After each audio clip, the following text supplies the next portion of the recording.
All righty.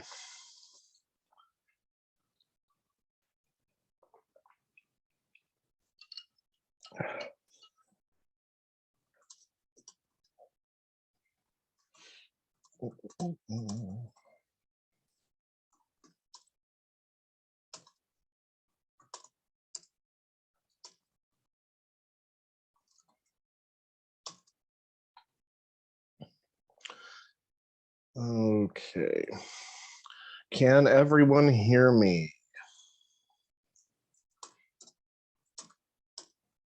Good.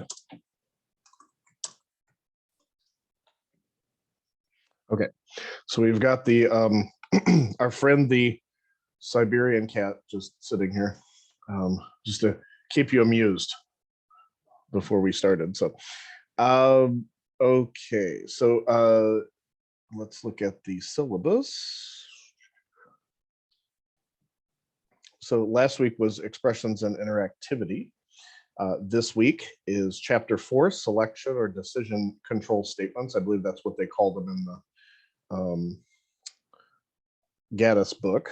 And then next week you will get your first formal major project. Okay. And we'll also discuss, we'll continue talking about control statements, but we'll discuss some repetition control statements next week.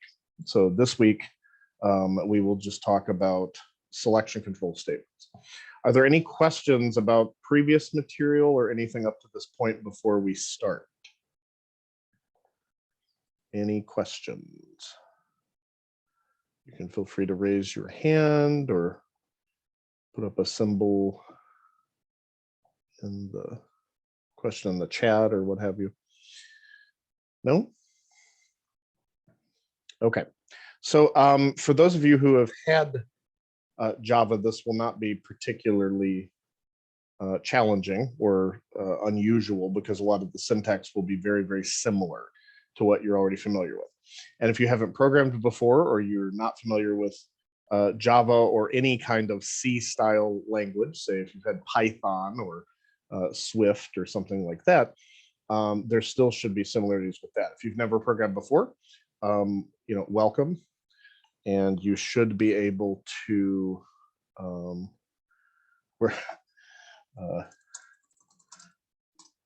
you should be able to see the screen that I have in front of me right now. If you've never programmed before, it's not really too big of a deal, obviously, because this doesn't really have any official prerequisites. So making decisions, though, you should be comfortable with the concept of making decisions, at least, even if you have not ever programmed before, because you do it every day.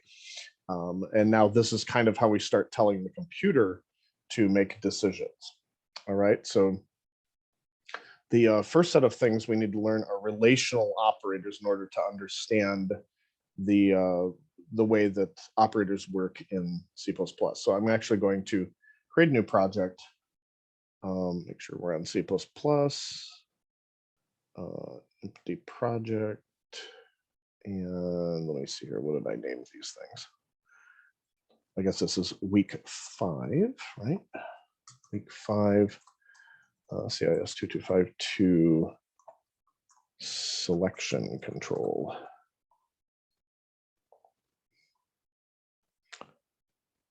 And let's get something running just to see it in action. So we make a new C++ file. I'll name it main.cpp just out of my convention.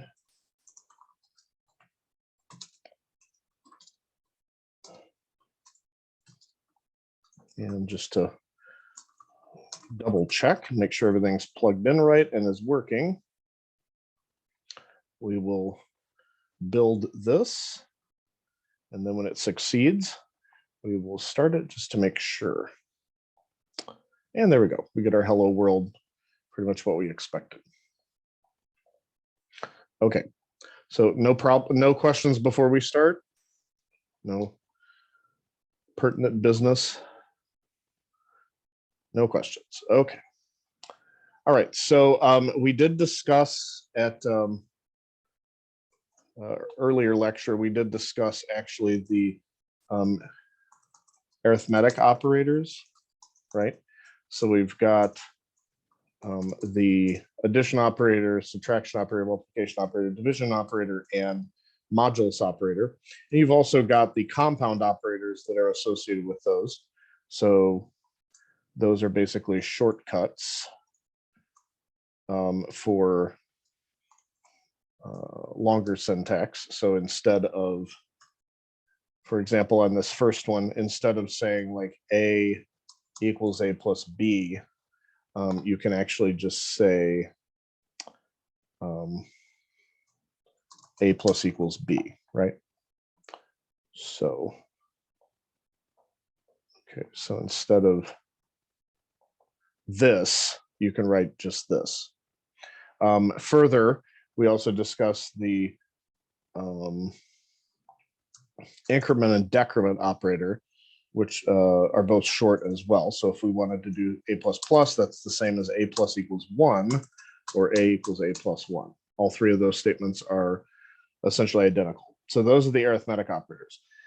There are tons of different operators in C++, but many of the operators fall within three categories. So you've got the arithmetic operators, you've also got the relational operators, and you've got logical operators, right? Okay, so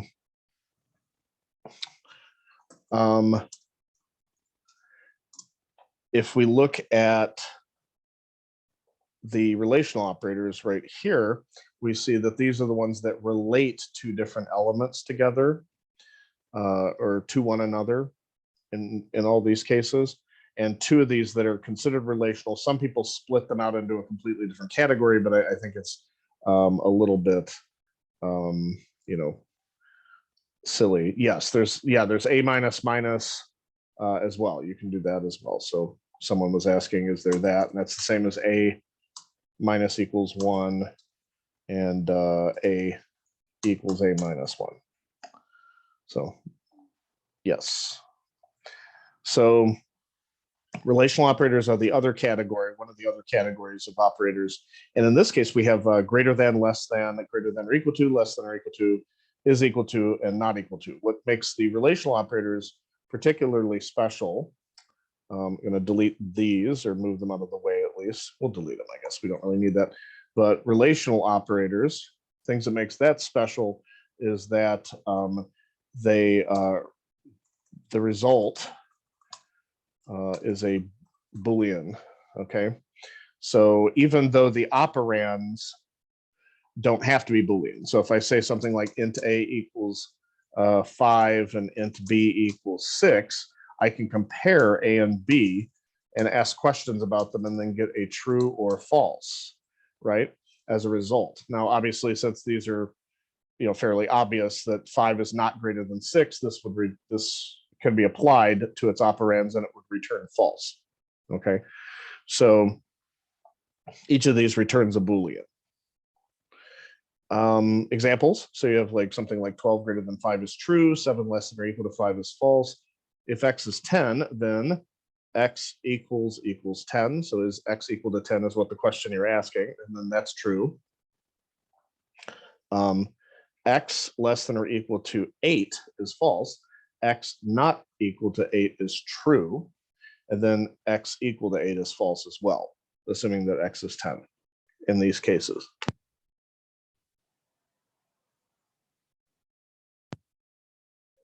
Continuing, we can actually assign Boolean values. Since the relational operators return a Boolean, that means that we can actually obtain a bool result from these. And remember, in C++, if you're coming from a language like Java, we don't use the full word Boolean.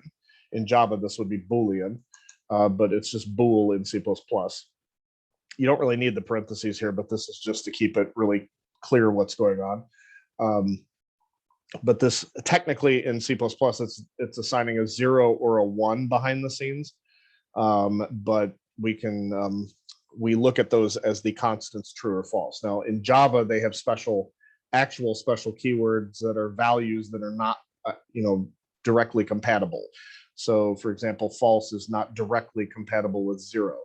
But in C++, it's just a data type representing a 0 or a 1 for true or false. There is a precedence to the relational operators, and this is one of the reasons that some people break out the equality operators differently than the relational operators.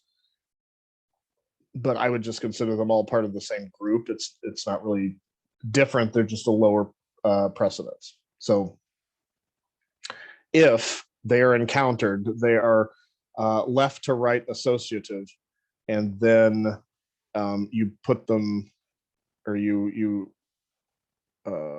evaluate them in the order in which they're encountered of these, and then you would swing back around and then do any of these. Okay, so if I have something like A greater than B, not equal to C less than D, or something like that, what that's actually doing is it's saying do these first and then do those. So for example, if we have A is 5, B is 6, so this is false, so this is going to become, and then let's say C is int C is 10, int D is 8. Okay, and this would make that C less than D false, right? Because C is 10, D is 8, C less than D evaluates to false, and then we have to evaluate this. And in this case, we are actually evaluating two Booleans, although they don't have to be Booleans for this to work. They could just be any numeric value or anything it's overloaded for, such as strings. False not equal to false, that statement right there is not true. So we would say that the total evaluation of that whole thing is also false. Okay, but notice we had to do the A greater than B and the C less than D before we did that. Okay, so you do 1, 2, and then evaluate this, and then you get your result. Okay, so that's our relational operators. Now, related to the relational operators is, of course, the if statement. So there are the category that we're talking about this week of control statements. Control statements just mean how do we control the flow of how code works in our programs. Okay, so that's basically what a control statement is. So we're talking about, in general, control statements. Okay, so how do we control the flow through the program? Okay, how do we determine where to go next, basically at each point? Now the categories that that I assigned that are pretty standard, we have sequential, selection, and repetition. Okay, so even if you don't really understand all of this right now, or what all of these entail, at least memorize that there are 3 categories, and then we have sequential, selection, repetition. Sequential doesn't have any special syntax. Sequential is the default. Okay, so this one is default.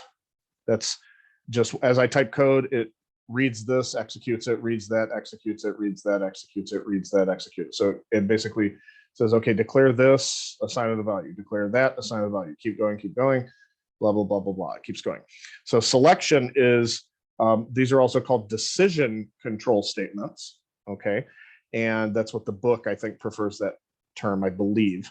And that has to do with making a decision about whether to do something or not do it, or to choose among different options. Okay, so the 3 selection control statements, there are 3 of these, 3 selection control statements.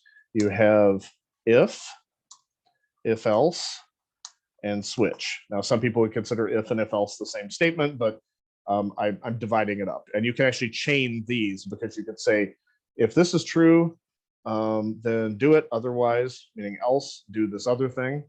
But you can also chain them, like if, else if, else if, else if. So we call this a double selection control statement. If is a single selection control statement. And then switch is considered a multi-selection control statement because it's built in. Switch is used, like, I probably use it 5 to 10% of the time compared to the other two. It's not as versatile with things like ranges and things like that in C++. So those are the 3 selection control statements. And I'll just list them here. The 3 repetition control statements are the while loop, do while loop, and the for loop. Okay, so that's how we organize our control statements. These are the specific syntax or the specific statements we're going to use in our code. Okay, so this right here, we got the selection control statements, if, else, and switch, repetition control statements, while, do, while, and for. And repetition control statement, as the name suggests, so thank you. That's very good, very good. It's almost Python. Okay, so if we have a while loop or a do while loop or a for loop, the intention of the repetition control statement is to repeat some code. That's basically, it's built into the name, right? So we want to repeat some sort of code. With the selection control statements, we're trying to make a decision when we get to a certain point. The selection control statement, we have to decide. You can go that way or that way. Some selection control statements, like the plain old if statement, just says, do we do it or not? So we would say, like, do we do it or do we not do it? Okay. And then switch statement, it's nice and handy. It's built in, and it says, okay, pick among different paths. Okay. Right. And I guess, given the conversation that was going on before I hopped on, I guess you're the dungeon master, right? Okay, so the if statement supports the use of a decision structure, giving a program more than one path of execution, allows statements to be conditionally executed or skipped, and it models the way we evaluate real life situations. So if it's cold outside, wear a coat and wear a hat. So if we go over here, let's say, we'll do this. We'll say int age, and I'm going to ask the user for their age. Please enter your age.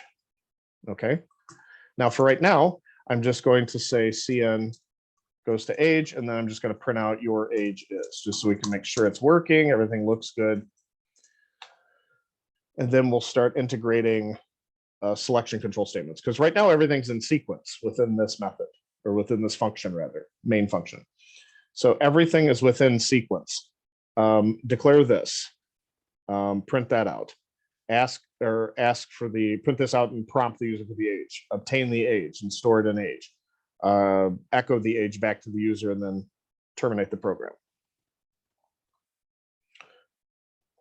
Okay, so enter your age, it says. Okay, so I'm going to enter an age, let's say 20, and that says your age is 20, and that's good. That's what we expect. So there's no real decision being made here. Okay, but if we do something later, let's say I'll put your age is 20, and then at the very end, I'm going to say program is done. Bye-bye. If age greater than or equal to 21, I'll say here, have a beer. And then maybe otherwise, you might say here, have a root beer.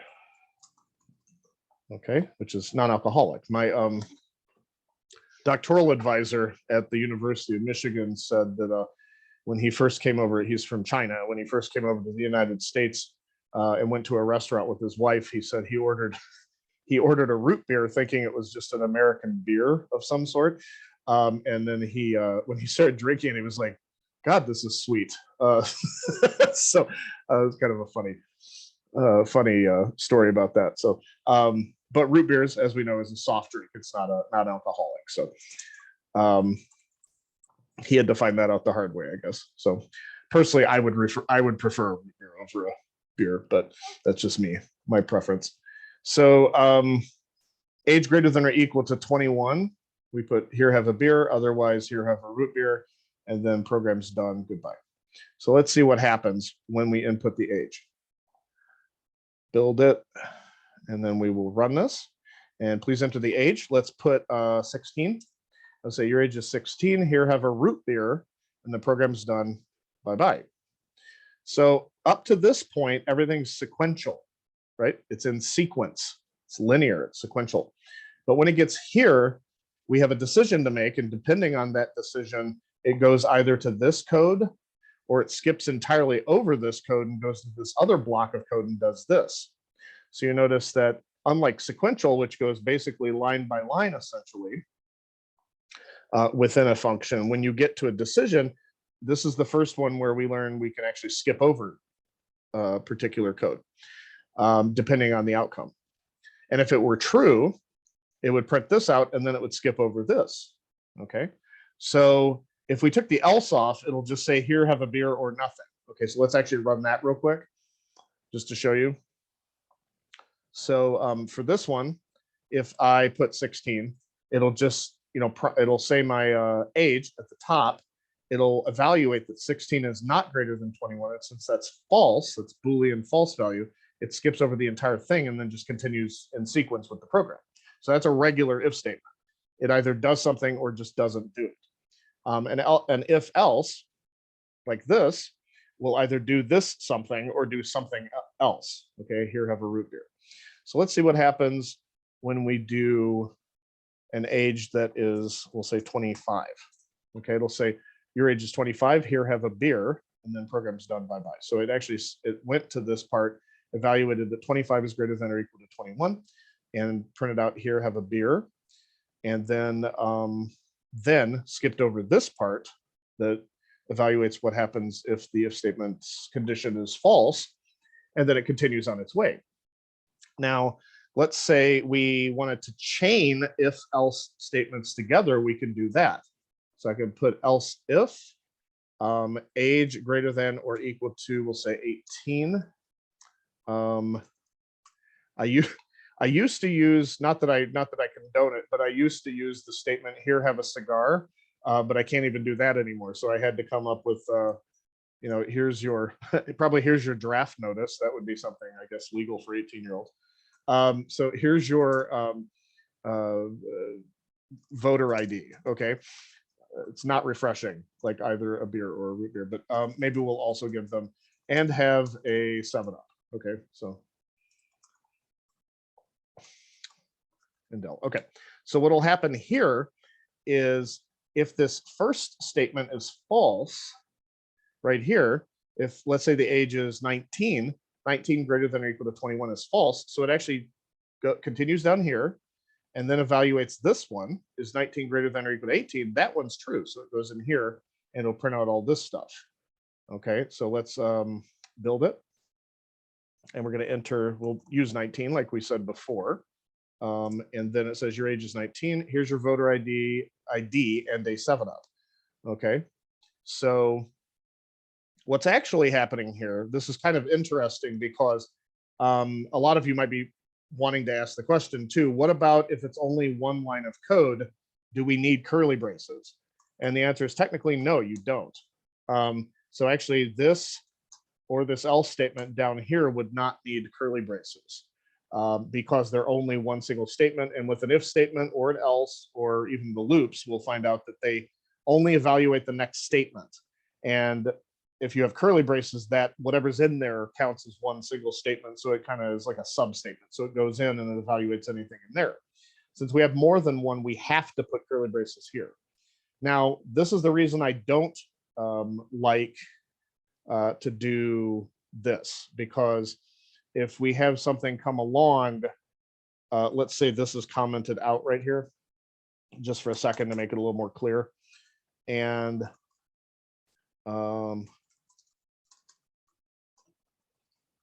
okay, you might come back and you might, yeah, see this Visual Studio is trying to help me here. So the code looks okay, and I've tabbed it in, but there's actually an issue here. Does anyone want to speculate on the problem or the logic issue with what I've got on lines 13 through 15?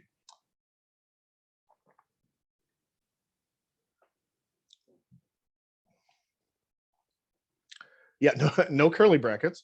Will this code compile? So let's see. I build it, and it does say the build succeeded. Okay, I do. Yeah, someone, Robert. No. Does anyone have an idea why this code? I mean, this code will compile, so in that sense, it does work. Let's run it and see if you can get a hint here. Robert, did you have a solution to that? It's going to run the second C out no matter what. It's not going to count it as part of the if block. Right. Yeah, but I indented it. It looks like it's part of the if statement, right? Space don't matter. Right. But and that's the reason I don't like using, personally, when I code, I don't use the single line syntax. I use I'd say 99% of the time, unless there's an industry reason, like if the company says, hey, this is part of our, our convention to not use curly braces when you don't have to. If they say that, then I'll be like, okay, whatever you want. But this is actually what the state of affairs is. So if I run this and I say something like, let's say the age greater than or equal to 21 is false. So I put age 18, and then it'll say your age is 18 up here. It'll say also have a great day, which it does right here. And then it says program is done, bye down at the bottom. So it executed this statement on line 15, even though someone would be reasonable if they're not paying much attention and they don't know the rules. They could look at this and think, oh, this if statement applies to those.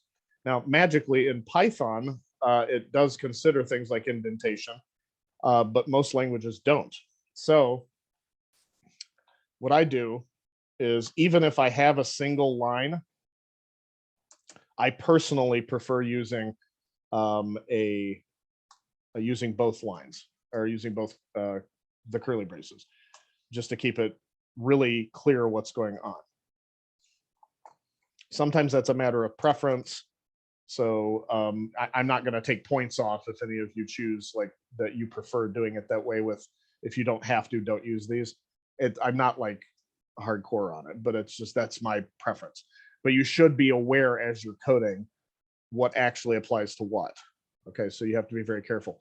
And you might think, well, no one would ever do that. Well, I've seen it happen, so I know I know that it happens.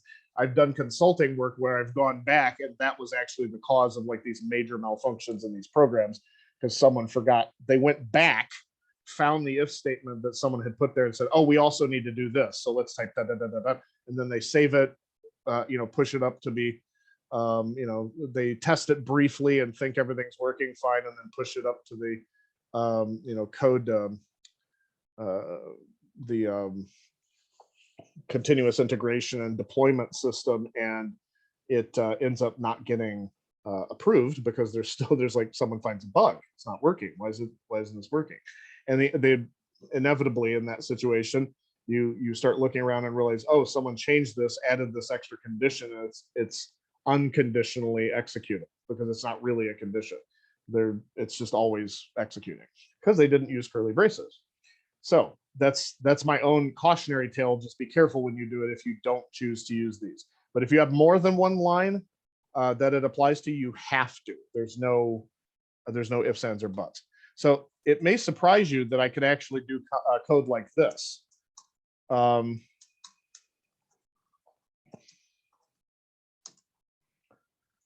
Now, this is not very common for people to do, but this is valid C++ code. There's nothing applied to it.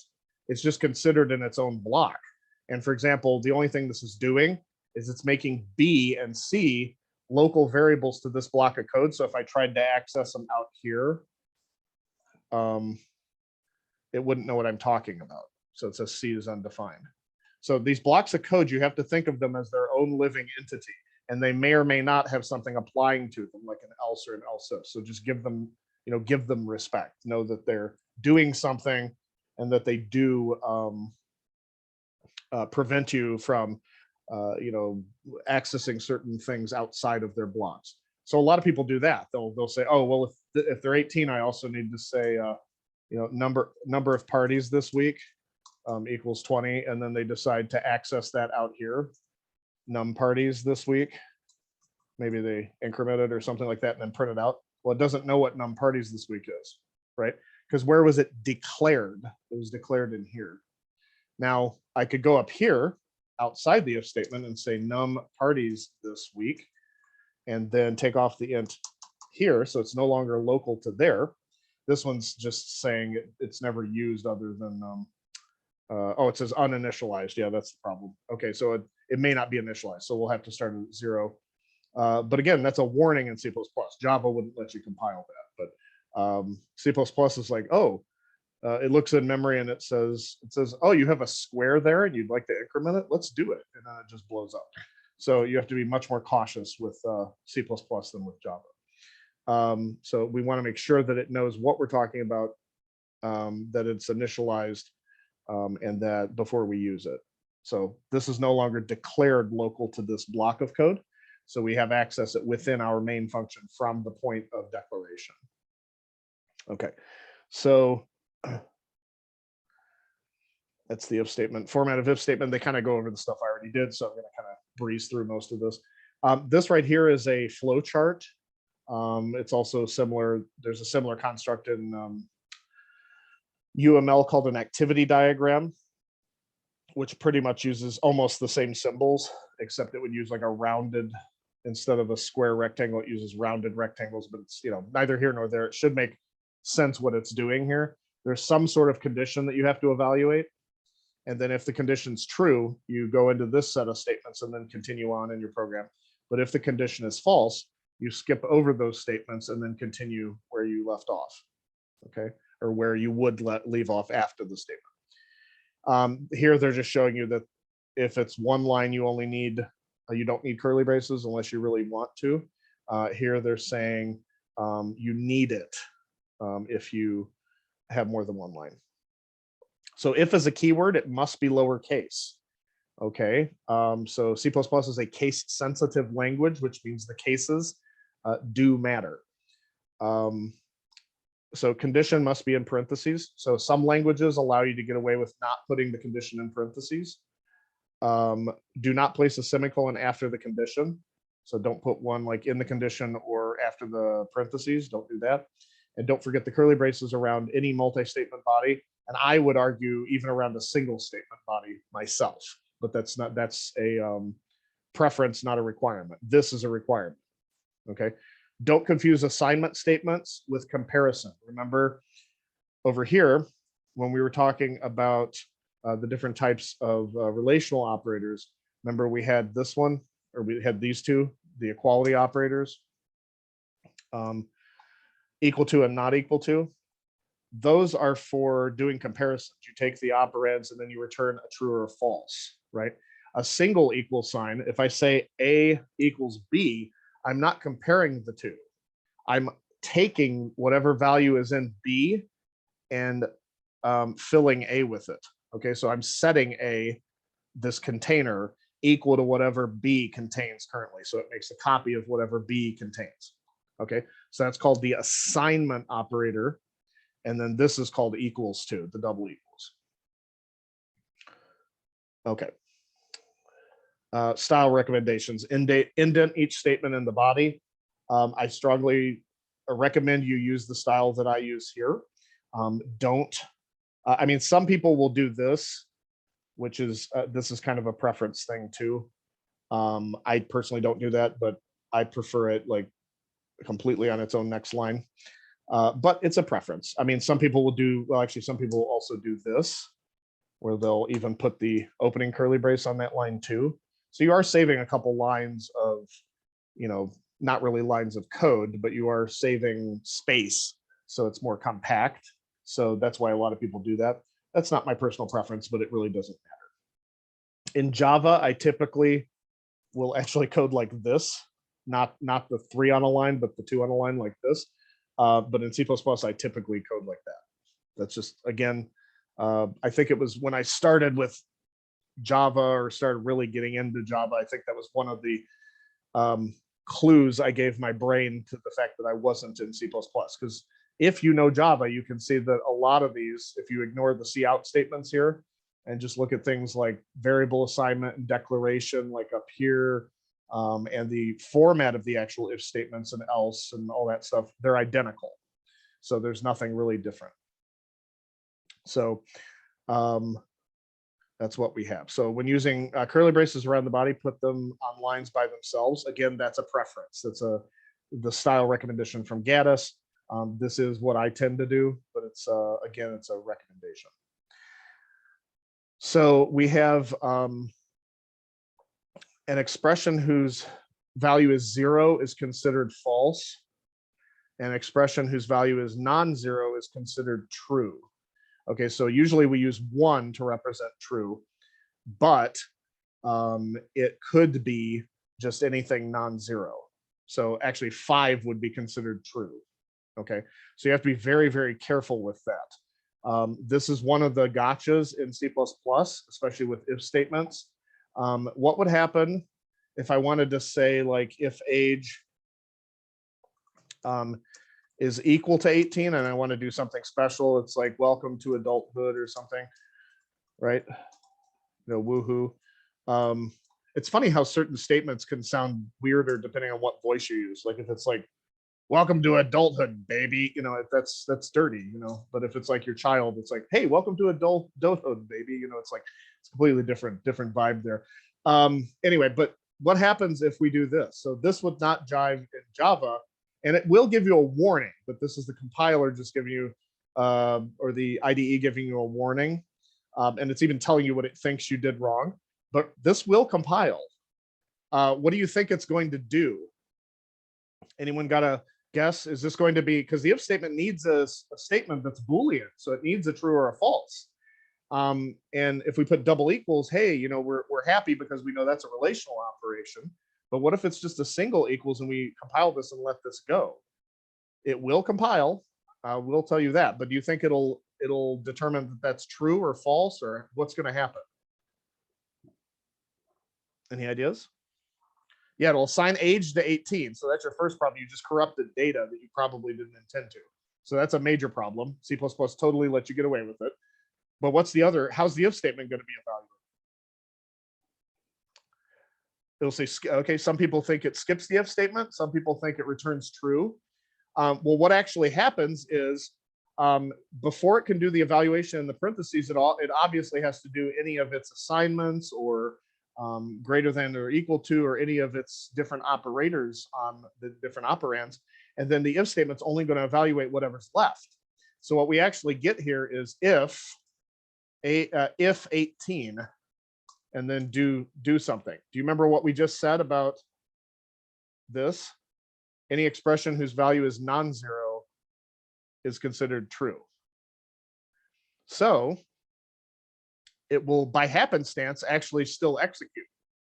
So we might think we're doing the right thing because it will just say if 18, and since 18 as a Boolean, which it is automatically cast into or coerced into, it will consider that true. Okay, and that could be a big problem, right? So that's why we definitely want to make sure that we use the equals versus the double equals. Anything under 0, no, those are considered true as well. Because if let's do this. So if we'll just say, okay, wait a minute, let's say if -1. Hi there, guys. Okay, and let's see.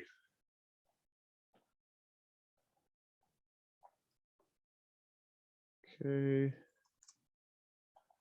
Yeah, hi there, guys, right?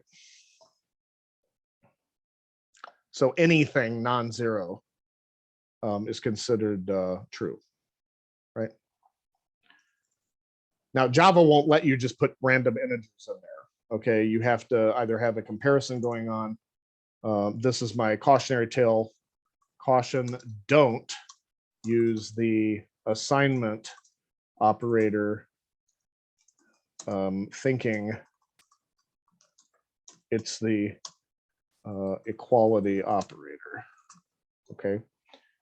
Right, or well, actually, okay, equal to operator, right? Okay. So yeah, an expression need not be a comparison. It could be a single variable or a mathematical expression as well. Okay, flag. A variable that signals a condition has occurred. This is usually implemented as a Boolean. And the meaning is if it's true, the condition exists. False means the condition does not exist. A flag value can be both set and tested with if statements. So for example, you might have valid months, and at some point, maybe it's set. The dot, dot, dot indicates maybe there's a bunch of other code here.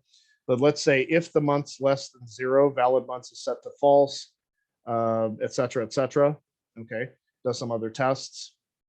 And then later on in the program, I can actually say if valid months. Since valid months is a Boolean and an if statement expects a Boolean value here, this is perfectly legal. Okay, and then if the months are valid, do this.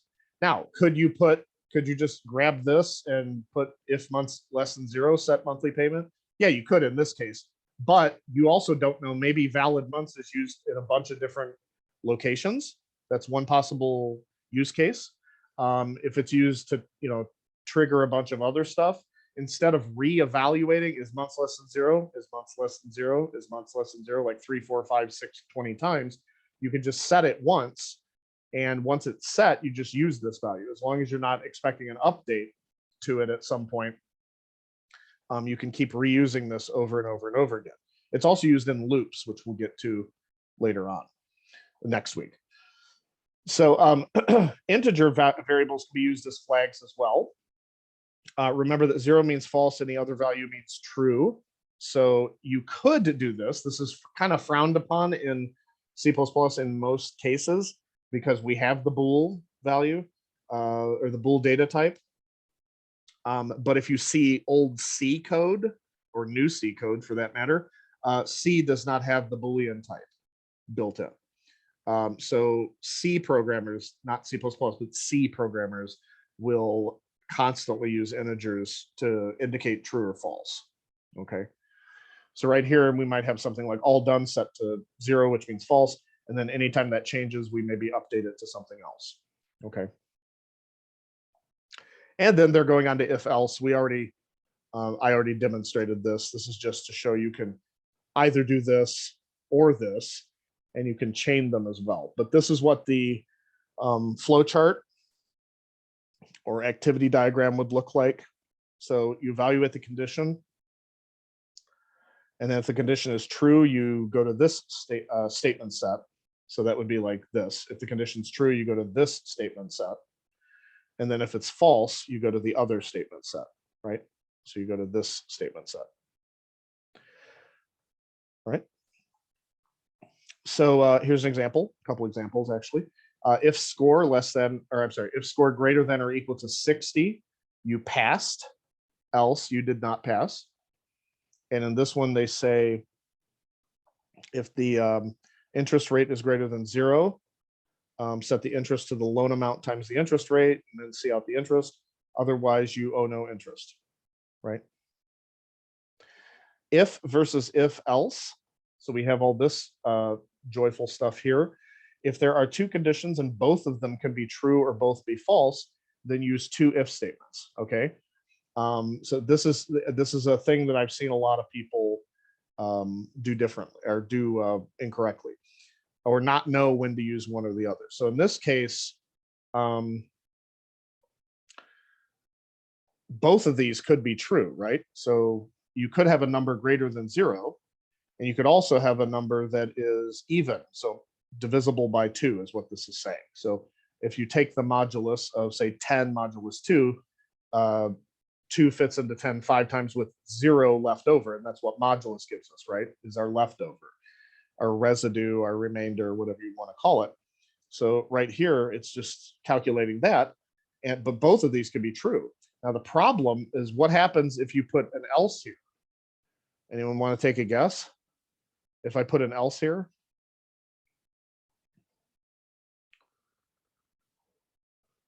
Bueller.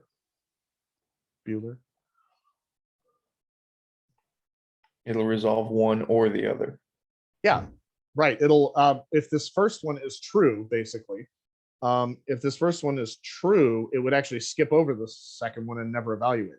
So in other words, if you ever get a positive non-zero number, it's going to skip over this. I'm sorry, if you ever get a positive non-zero number, it's going to evaluate this and it's going to skip over that.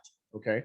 But if it were a negative number, let's say it's -10, then it'll be able to go down here and determine is -10 this. So you'd only end up with it saying that even the even values are all negative, and that would get kind of confusing. So that's why we don't link these with an else to make it an if else statement. We use two separate if statements. I guess the other note to make about that is the else causes it so that in any case, as soon as you evaluate something to true, it skips over the remainders of the options. So for example, as soon as I evaluate this to true, if this is true, age greater than or equal to 21, it'll skip over this one and this one. If this one's false, it'll keep going and test it. But since this is linked by an else, it will evaluate this. If this one's true, it'll skip over the last one, right? So that's how we link them. And if you don't put an else here, what will happen, it'll say, here, have a beer. Then it'll say, you know, num parties equal 20, because if it's 22, it's going to also be greater than or equal to 18, right? So,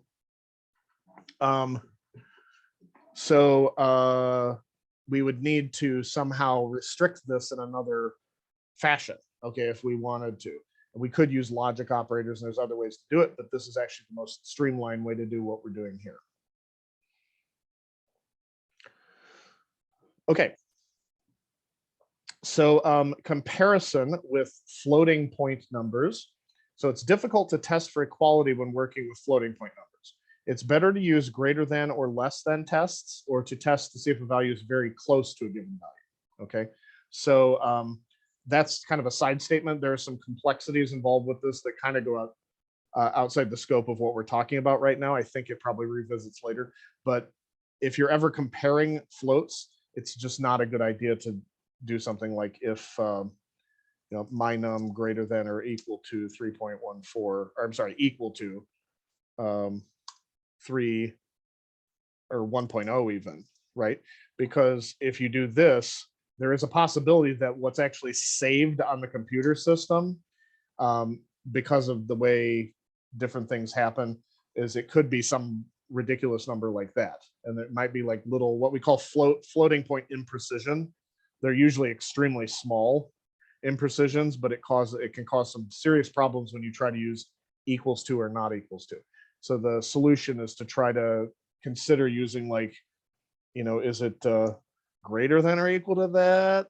Is it less than or equal to that? And try to stay out of doing that, or cast it to an integer if it's feasible to do so. Okay, so that's the if else if. They're just showing you how do you chain these. So it's basically an if it's true, or an else, but that else also connects to its own if statement. And then this one, if true, do this, but this one also ... connects to their own if statements as well. So what's actually going on, this may not look like this, and a lot of developers don't really even know this, but they tend to view these as separate things, but they're really not. Do you see how, or do you remember how I said if you have only one single condition, that you only need one line and you don't need curly braces? If you remember, I said that. This is actually what's going on. Okay, so what happens is if this one is false, it'll go to its else statement. That else statement has a condition it's evaluating, but that condition happens to be, or not a condition, but a statement that it's executing. And that statement just happens to be the start of another set of conditions. So this is actually the same code. It's just most developers would not write it this way. If you put curly braces around it, most people would say, oh, that's a nested if statement. And that's possible too. You can do that. But you can avoid the nesting if you use what they call chaining. So this would be like chaining right there. But it's essentially the same thing. It's syntactically looks a little bit different, the way we write it, but really we're just conserving space. It's not really a magical new type of construct. Ooh, else if, that's got to be its own thing, right? And in this case, it's not. It's an else whose statement it evaluates happened to be, or it executes happens to be the start of another series of statements. So that's why that works. Okay. The trailing else provides like a default statement or action that's performed when none of the other conditions is true. So that's useful. So greater than or equal to 21. They put adult there. I love how a 20-year-old's a teenager by this chart, but anyway, that's another story. So we've got this, we have adult, we have maybe a teen, child, and then if none of these are true, the only possibility is that the child is under 2 years old, so they're putting baby. Okay. All right, menu-driven programs. Are there any questions before we go on to menu-driven programming?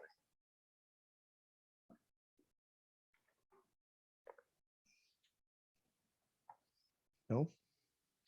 No? Okay.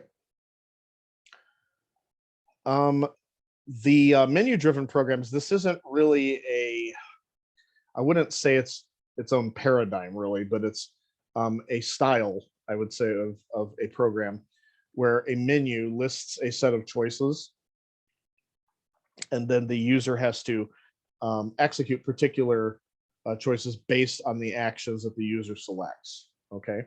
And we can, of course, implement this using what we just learned.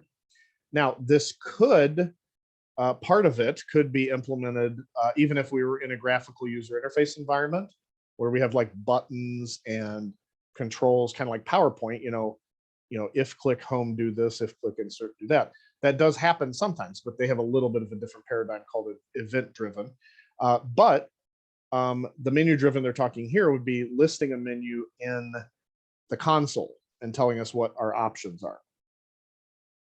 Okay, so display a list of numbered or lettered choices for actions is what we would do. This is how we're organizing our program.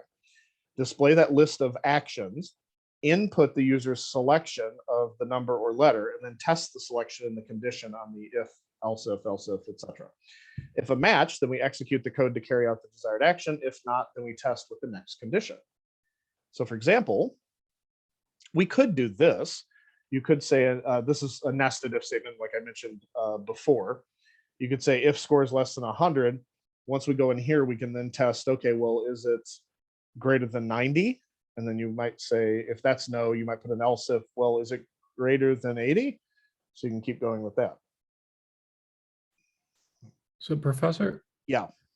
I guess I'm trying to understand the difference between menu-driven programs and like a switch statement. So I'm kind of viewing... You can use a switch statement in a menu-driven program. It's just because remember, a switch statement is one of our 3 selection control statements. We've only covered these 2, but we can use either if else or switch to provide menu-driven programs. So if I say, I'll do an example so it's not quite as crazy here. Let's do this. We're going to actually comment out this stuff. And I'm going to maybe comment out this because I don't really need it right now. You'll still have the code in here. It just, you'll have to remember what was executed when. But let's do this. Let's say, let me see here. Okay, we'll say welcome to the jungle. No, welcome to the word processor extreme, right? It's a really fancy sounding word processor. And then I'll declare maybe, I will say a char. We'll say a char choice. We could use a string. It doesn't really matter. I'm going to make it, I guess doesn't really matter. I'll just put a space.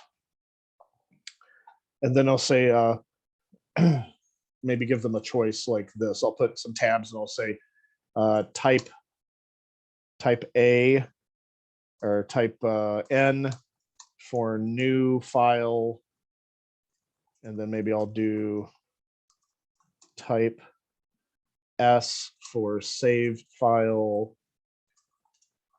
and then type E for exit. Okay, so maybe we want to do something like that. And then they input their choice. And we're going to use our maybe a menu driven system to say if that choice is equal to N, then we're going to say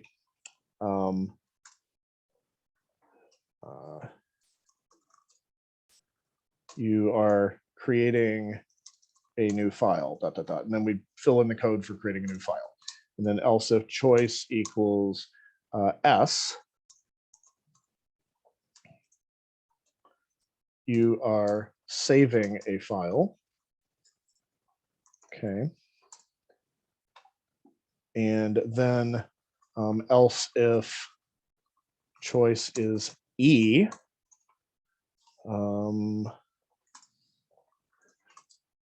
you are exiting the program.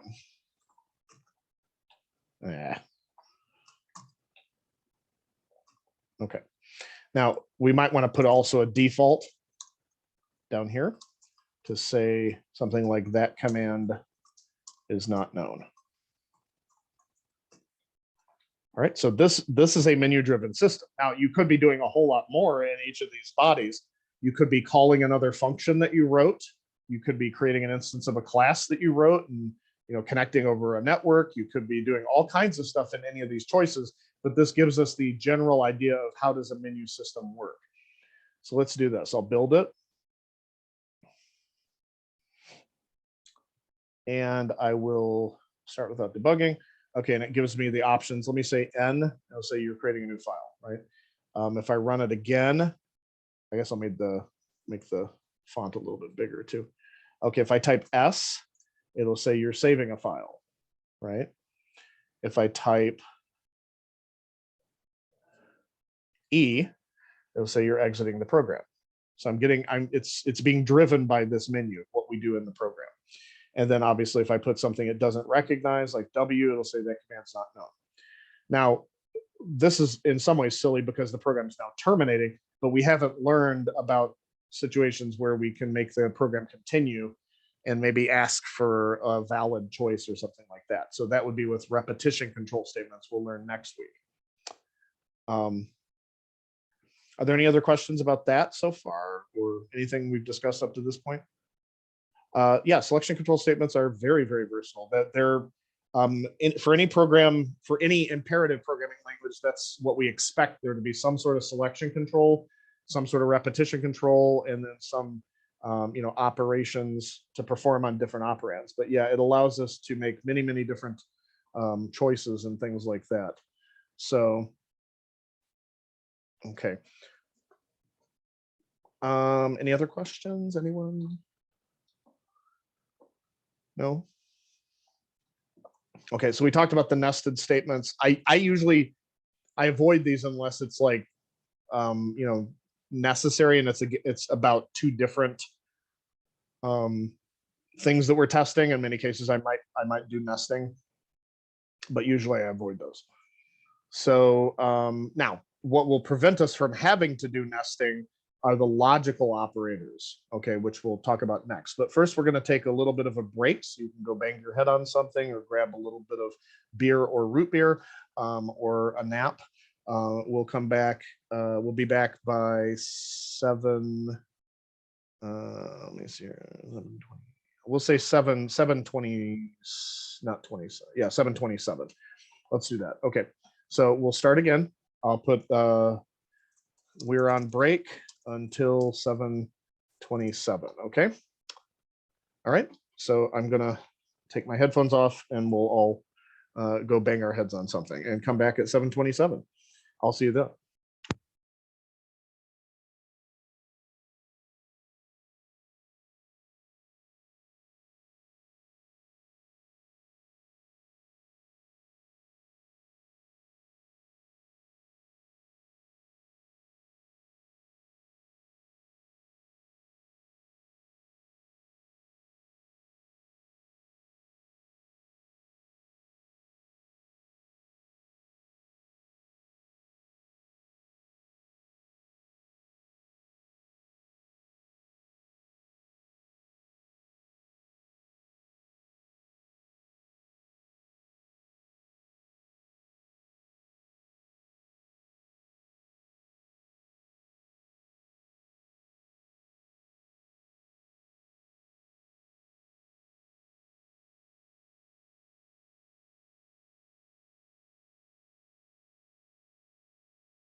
So let's get back in action a little bit here.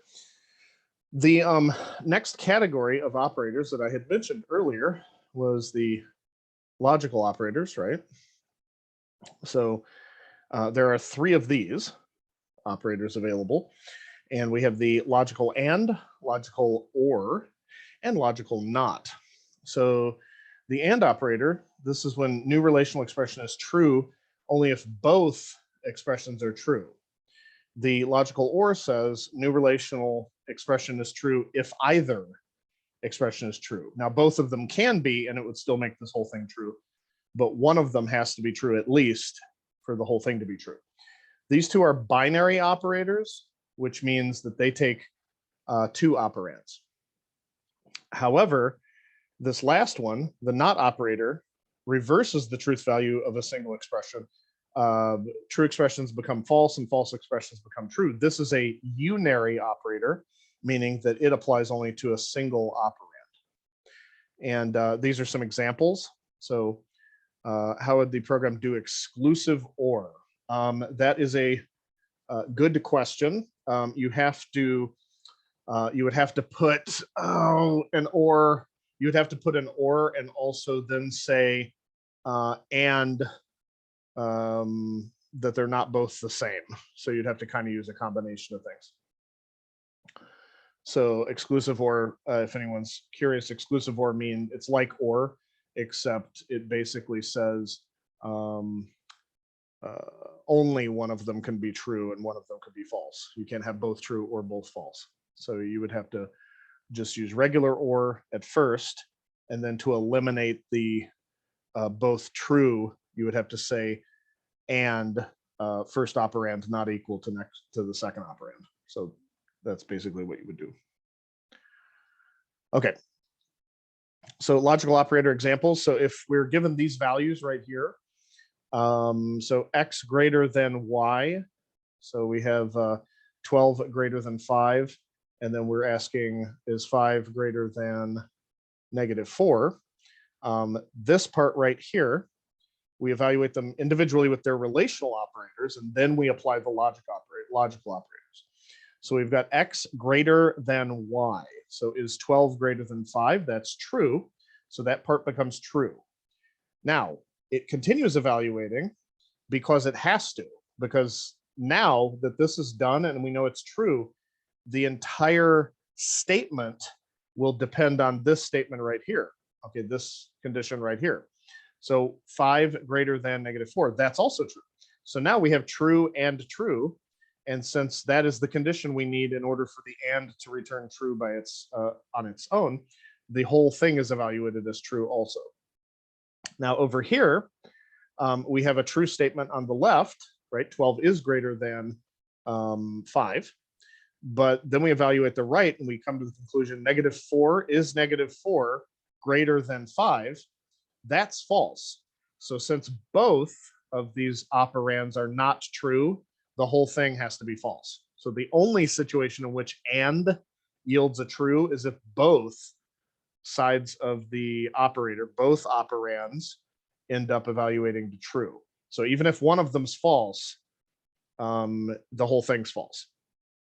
Or on the other hand, just has to have a situation where at least one of its operands is true. So we have 12 less than or equal to -4. That's false. Okay, but there's still hope. So we go over here.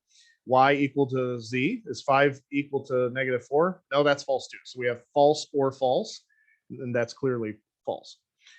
So over here, though, we have x less than or equal to z. So is 12 less than or equal to -4? That part's false. But there's still hope because we have the right side. We only need one of them. Okay, we only need one of them. So is 5 not equal to -4? Well, that part's true. So this is false or true, and that yields true. And then this right here is just showing us how do we reverse something with the unary not operator, the not logical operator. So, or logical not rather, is 12 greater than or equal to -4? That's true. Okay, that statement is there is true. But since we are applying not to it, the whole thing, it reverses the truth value, so it becomes false. So logical operator and Boole variables. Logical operators can be used with Boole variables as well as expressions that evaluate true or false. So we've got Boole done as false. And if we're not done and the count is less than 6, do da da da, right? So that would be a way to say it. And it's actually semi close to what we might say in English or a natural language, right? If we're not done yet and the count is less than 6, so we have two things we need to be true. So if either of these, if done is true, that would mean not true. That would evaluate to false and make the whole thing false. We wouldn't even have to evaluate this part. Okay. Can you see that? You don't actually have to evaluate the second part if the first part is false on an and, because it wouldn't matter. If the second part is a true or a false, it doesn't matter if the first one's a false, because for and to be true, we have to have both of them true. So that's actually a, I don't know if they covered in the slides of the book, but that is a characteristic of these operators, the logical operators, called short circuiting. Okay, short circuiting. And what that means is that it's really bad for electrical engineers, but it's good for computer scientists. What it means is we don't have to evaluate the rest of the stuff if we evaluate this first part right here, and that's false, then we know the whole thing has to be false. It will not matter what the second part is. So that actually is a use of short circuiting. Oh, okay, never mind. Next slide. If an expression is using and is being evaluated and the sub expression on the left side is false, then there's no reason to evaluate the sub expression on the right. It's skipped. Now, there's another short circuiting form with the or. What if the first operand to the or is true? Well, if that's true, we only need one true. So why would we bother evaluating the second one? You don't have to. So the program actually performs this as an optimization. The language performs this as an optimization, or the compiler rather. So it will actually skip it at runtime if the first operand is, for example, true for an or. This is logical precedence. So you have the highest precedence being with the not operator. The middle precedence is the and then the or is afterwards. A lot of people will group parentheses even around these, like they might put another set of parentheses to try to make it clear, for example, that the and is going to be evaluated first. They might do that. It's optional and it's not really necessary. But if I look at this, I have to think, oh, wait a minute, which one gets done first? And the answer is, in this case, you would actually have to do, obviously, you would do the relational operations first. So you'd get 2 less than 3, you get true or false and false. And then you'd evaluate this, false and false, right? False and false is false. So now you evaluate true or false. And since this first one is true, you evaluate the whole thing to true because the or is evaluated next. Okay. So we can use the test if a grade is within a particular range. For example, this would be one way we could use this. So we could go back to our friendly if statement and we could say if the grade's greater than or equal to 0 and grade less than or equal to 100, then we have a valid grade. Okay. By the way, these extra set of parentheses are optional. This is just for them to keep it organized, but the relational operations have to be performed first anyway.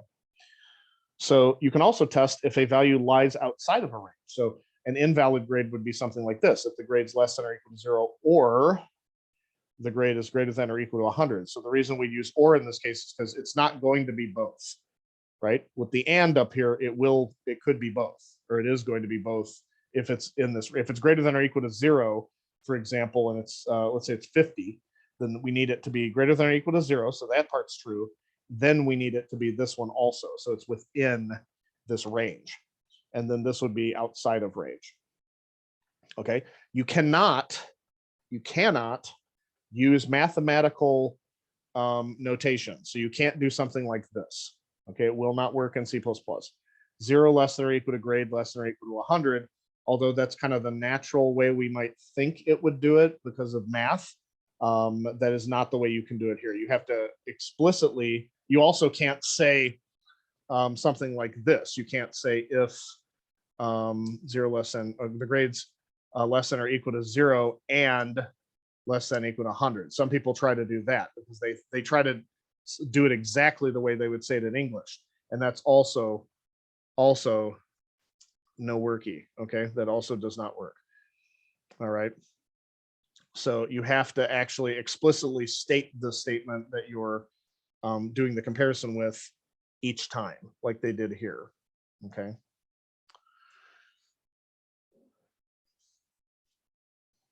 Yeah, shortcuts, no worky. Correct. Validating user input. So input validation is the next topic up here. Are there any questions before we continue?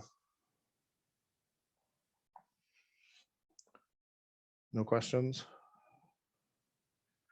Are you all napping? I hope you're not all napping. Okay. Raise your hand if you're asleep. There we go. Never mind. So, nope. So input validation, inspecting input data to determine if it's acceptable. So if it's valid data, you want to avoid accepting bad input. So let's say you have a program that asks for age or something like that, and someone tries to enter a negative number, you're not going to want to accept a negative number for the age. That shouldn't work. You can perform various tests. So you have range, reasonableness, valid menu choice, 0 as a divisor, right?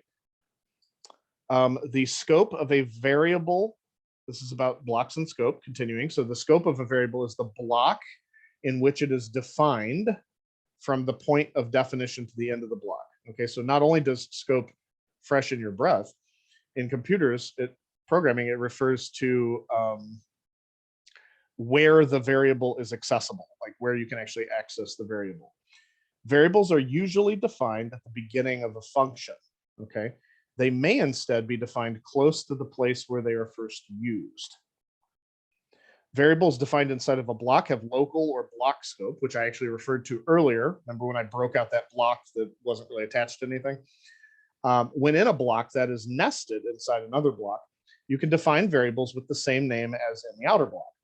So when the program is executing in the inner block, the outer definition would not be available in that case. It would only see the inner one, meaning if I have, well, here, let's do this. If I have this, if I have some sort of a block here, and since I have a variable called choice, if I redeclared like, or tried redeclaring like choice equals something like that, and then, you know, blah, blah, blah right there.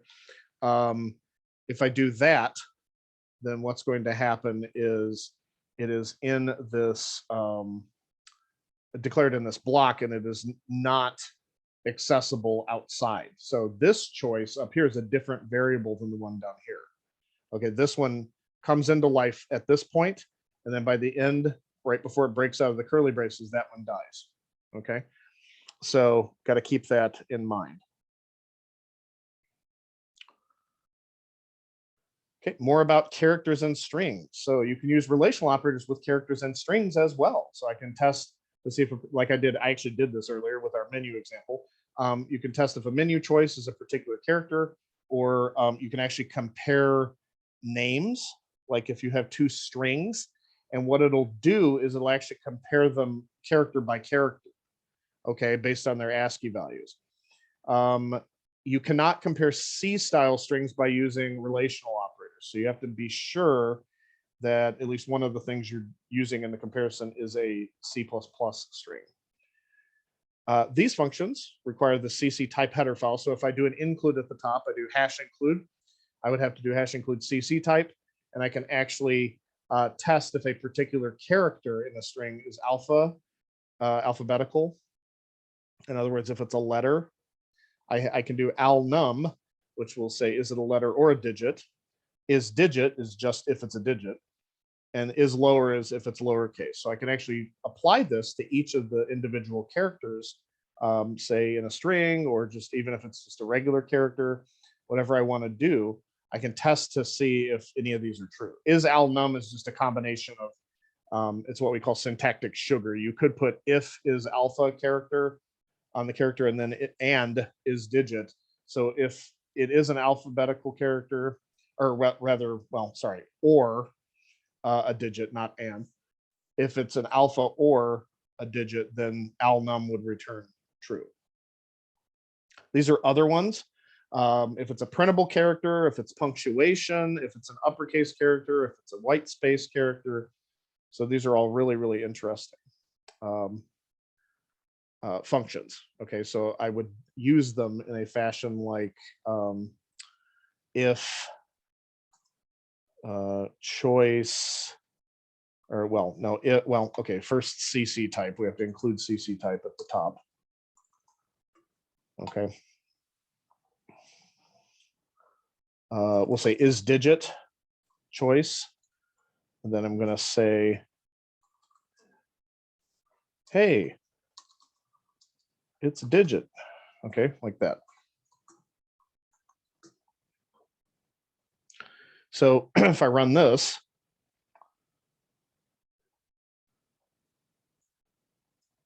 and for my choice, I'm actually going to pick an invalid choice by doing a number.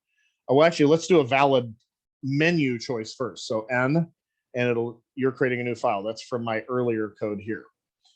But if I pick a digit, it's going to say it's an invalid command or not a known command.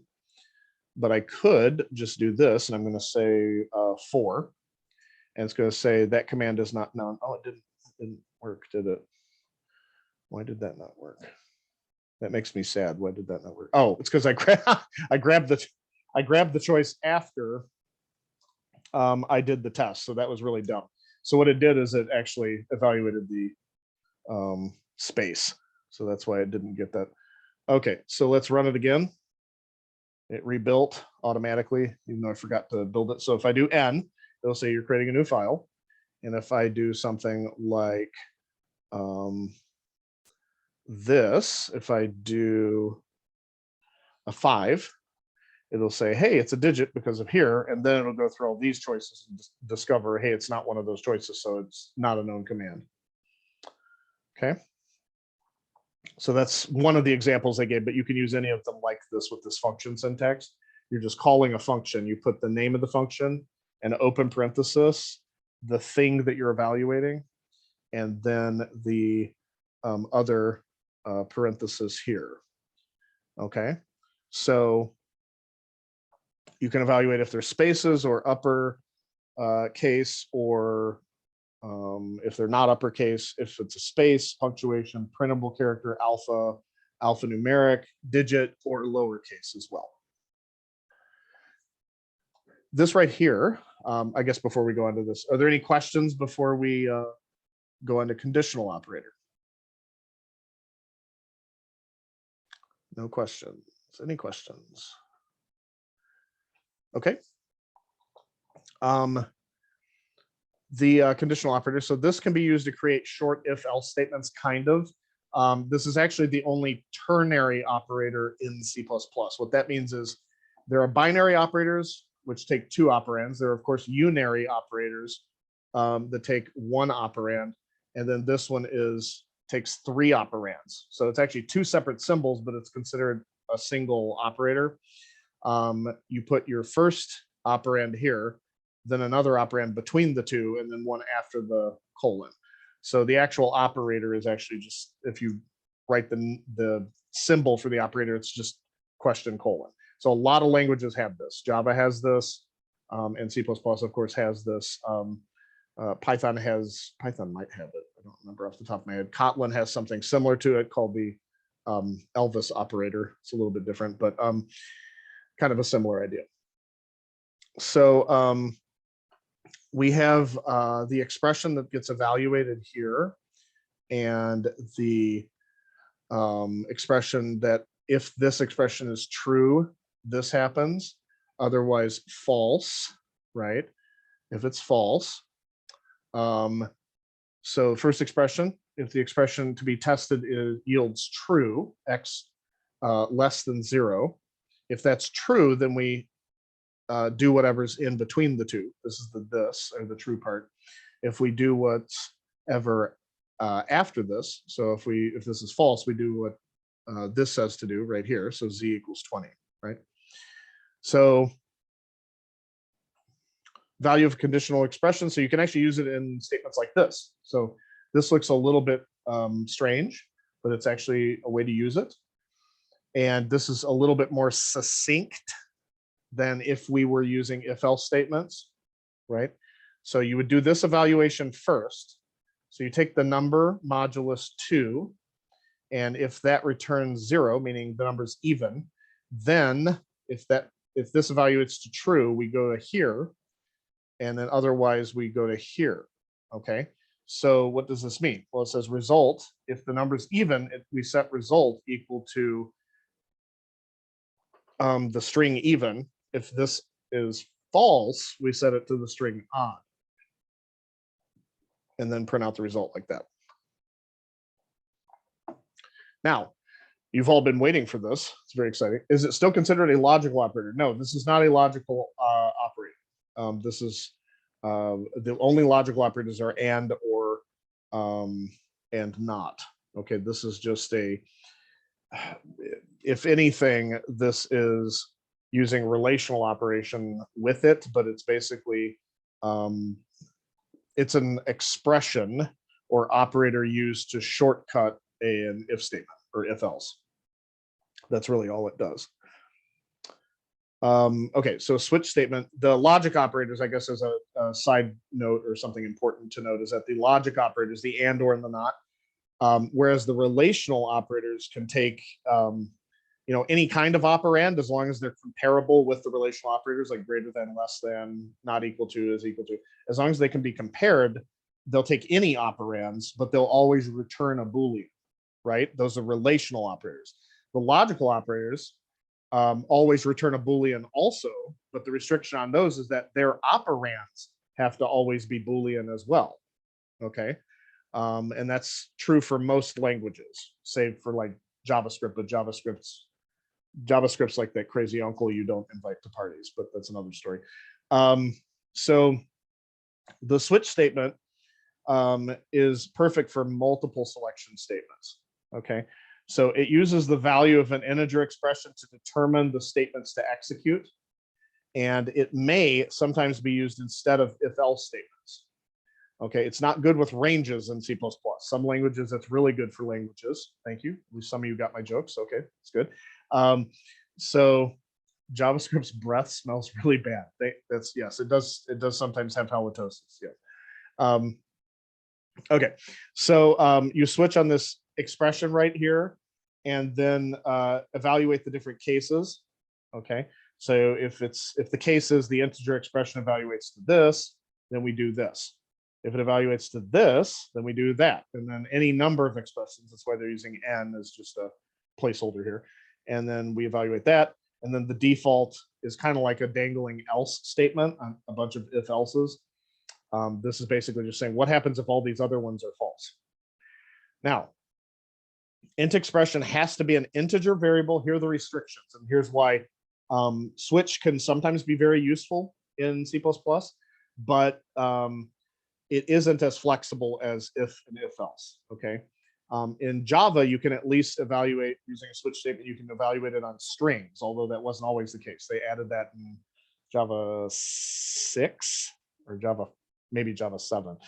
But C++, you still have to have an integer variable or a character, which a character actually becomes an integer, or an expression that evaluates to some sort of integer value. exp1 through n that we saw here, all of these have to be constant integer type expressions and must be unique in the switch statement. You can't have multiple of the same. And then default is optional but recommended. So how does it work? So we evaluate the expression. The expression is then compared to the exp1 through expn. If the int expression matches the value exp sub I, the program branches to the statements following exp sub I. That means just any given case statement is what it's saying, and continues to the end of the switch. If no matching value is found, the program branches to the statement after default. The break statement, which we will also see when we use loops, but this is actually required if you want certain behavior in a switch statement. So it is used to execute the statements for a single case expression without executing the statements of the cases that follow it. So for example, if I want to do case plus here and then do cout plus, I should put a break statement there. The default doesn't need it because it doesn't have anything under it. But if you don't use this break, it'll fall through and start doing other stuff with, other code for the other cases. So we have to put a break because switch statements in C++ have a feature that is called automatic fall through. And without putting the break here, it'll fall through all the different cases. Now, I generally, the example here they're just using because it fits on a slide and it's easy, to be honest. But I wouldn't usually use it with just like 2 statements and a default. I would probably just end up using if statements. But if you have certain circumstances, actually the switch statement's more reasonable to use instead of using like if else, if else, if else. It's very commonly used in game development or things that are taking in like keyboard input. So yeah, some people say 5 or more cases, some will say even more of that, and it also depends on what kind of data you're looking at. But that's a decent rule of thumb. I'd say 4 or 5 or more cases. But it's also if it doesn't evaluate to a range either. So that's another thing to keep in mind. But if there 5 or more really discrete, specific values that you're looking for example, did the user hit the space bar, the W, the A, the S, the D? Did they hit one of the arrow key? Did they hit the enter key? If you want to know that, a lot of games will use a switch statement to determine what arrow, do you want to move left or right? It has to evaluate that. And one of the things it does is you can use like arrow keys. You can detect arrow keys or say WASD, which is used in a lot of PC games. Or if you're coding for a console system like Xbox or PS4, PS5, whatever you have, you might need to evaluate, did the person touch the left trigger, right trigger? Did they move the joystick? What did they do? And a lot of times switch statements are used for the discrete values, like did they hit the left trigger at a particular moment? Okay, switch statement is a natural choice for a menu-driven program. Someone had actually brought up something like that earlier. Very good. You display the menu, get user input, and then use user input with the expression. Use menu choices as EXP values to test against the different case statements. Okay, any questions about switch statement before we move on to enum? We're approaching the end pretty quick. We got plenty of time if you have any questions, so feel free. I will also stick around after, obviously, to answer more questions. This course goes too fast when not so many people interact with me. Usually, I don't usually, for these topics, I don't usually take it to like 10, or 9:45 or whatever. But usually, if I do these in person, I have tend to have more interaction. So usually, at least goes to like, I don't know, 8:45, 9, I'd say. Okay. So enumerated data types is a data type created by the programmer. Contains a set of named integer constants. So the enumerated data types are data types. Okay, you're creating your own new data type, which is really cool. But the format looks like this. So you have enum. So that's the keyword enum. Name. So that's the name of the, new data type that you are trying to create. And then you, in curly braces, put a list of valid values, and those values can represent anything really, but they are going to end up being named integer constants is what they actually are. So you might create an enum for fruit, okay, like apple, grape, or orange, or you might create an enum called days, Monday, Tuesday, Wednesday, Thursday, Friday, or something. Okay, so once you've done that and you've created these types, you can then create variables of those types. So that's really cool. So I could say I have a fruit, or a fruit variable named snack, and 2 days variables named work day and vacation day. A variable may contain any valid value for the data type. So snack equals orange.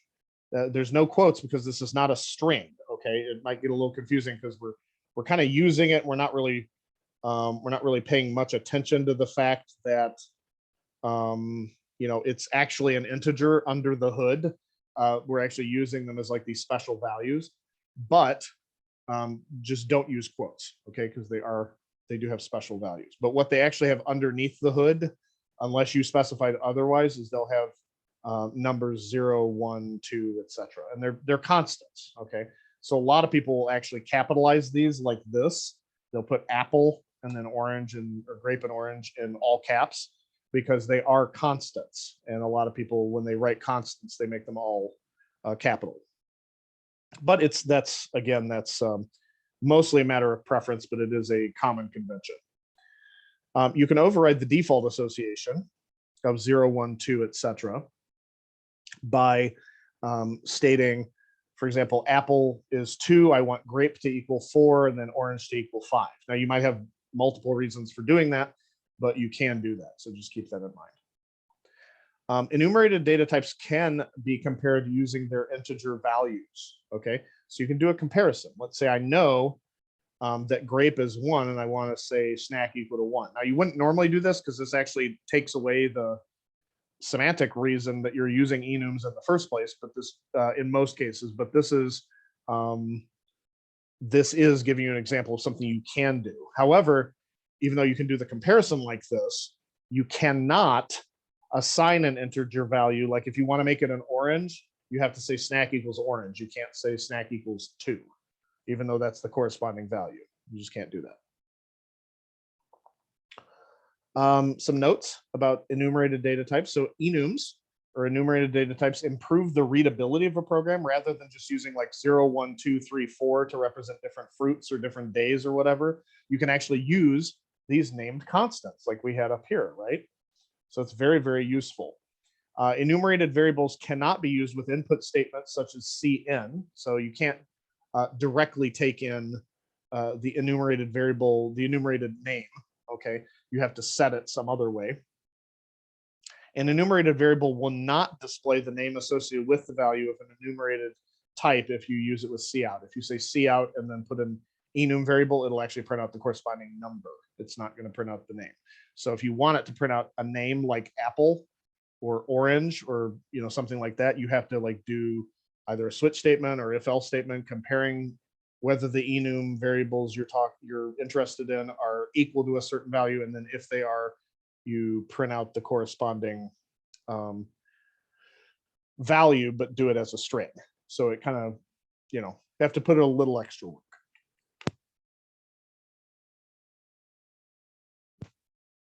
Excuse me. When would you use enumerated data types?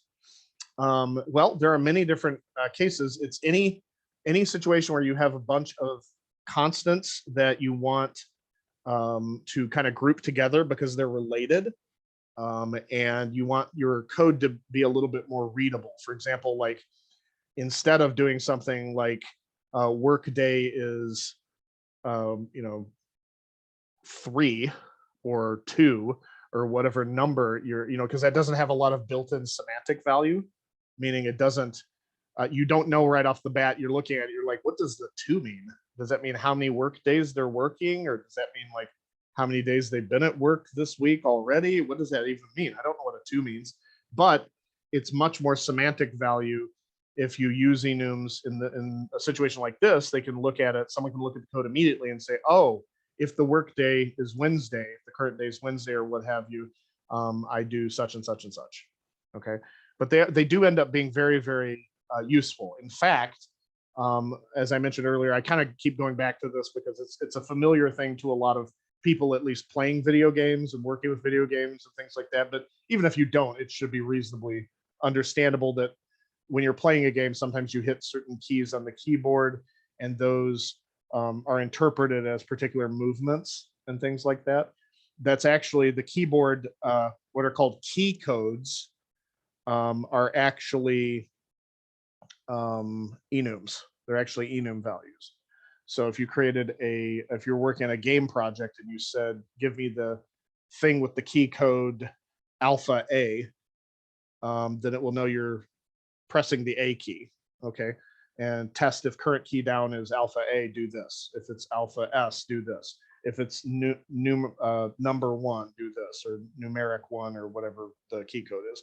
But those are all constants. They're just constants that represent a number that the system uses to associate the keys on your keyboard with a particular signal that it receives. That's all it's doing.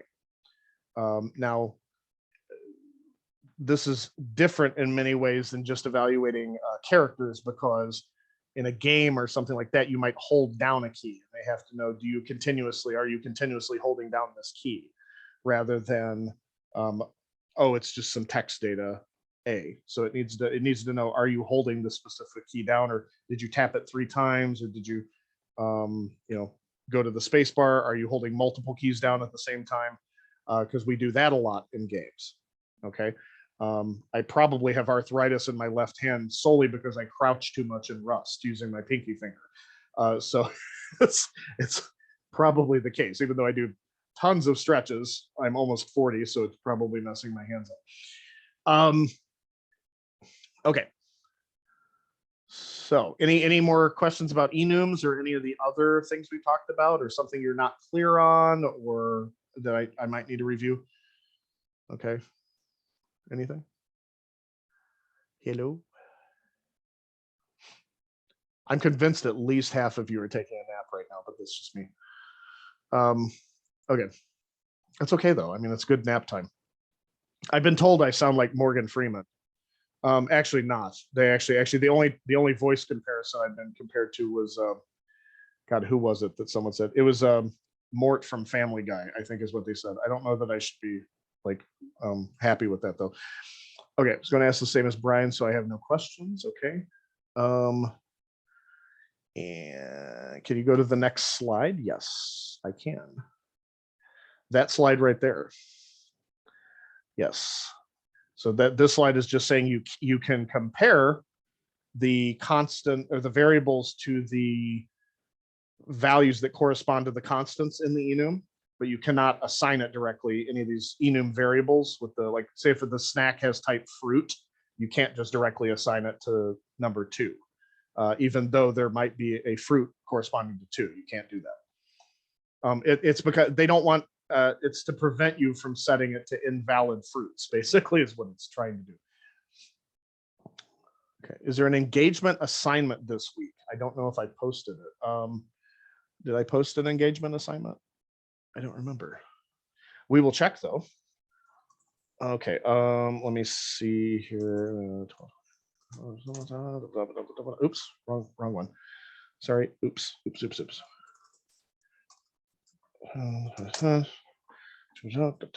Okay.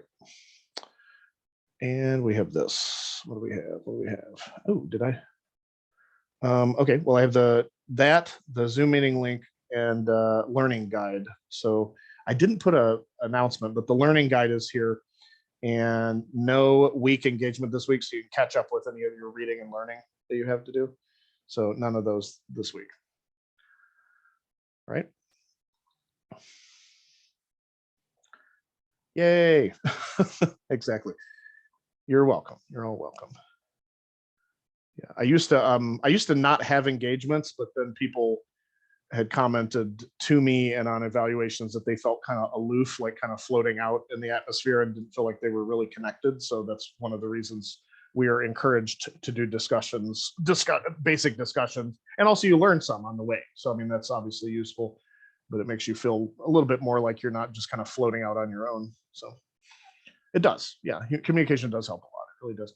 I'm more of a loner, so I don't think of things like that. So it's not like I'm not like a sad person. I have friends, and I hang out at Buffalo Wild Wings at 3 a.m. making my liver fattier. But in the same respect, I wouldn't have thought to do something like that. But we actually, all the faculty have to take online course structure or structure creation and design. So I did actually pick up, even though I've been doing these types of things for years, I did pick up a few little pointers that I thought, hey, I think I'm going to integrate that into my class.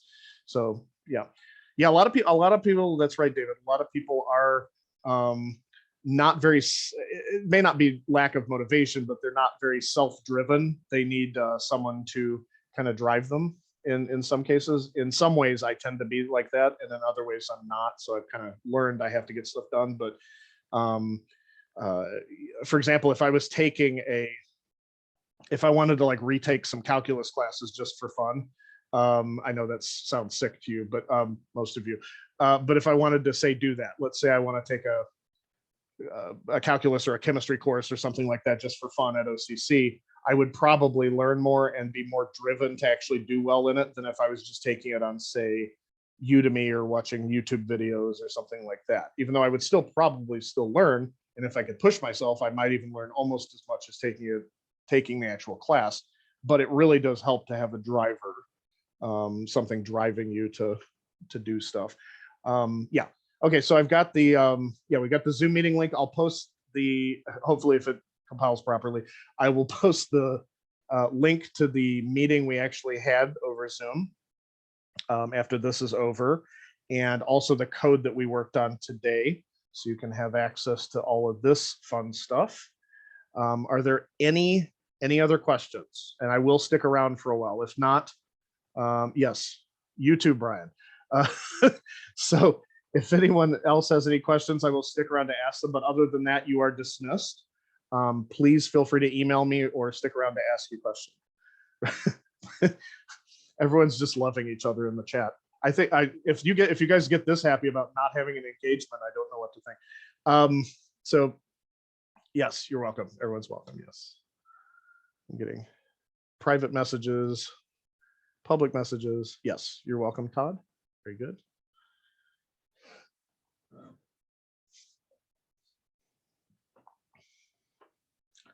I saved Valentine's Day. Yes.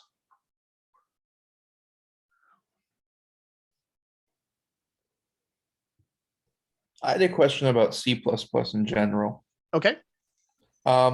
So Java, because of the I forget what it's called, the Java virtual machine, I think. Give me 1 second. Let me actually just stop the recording. Usually I stop it before we get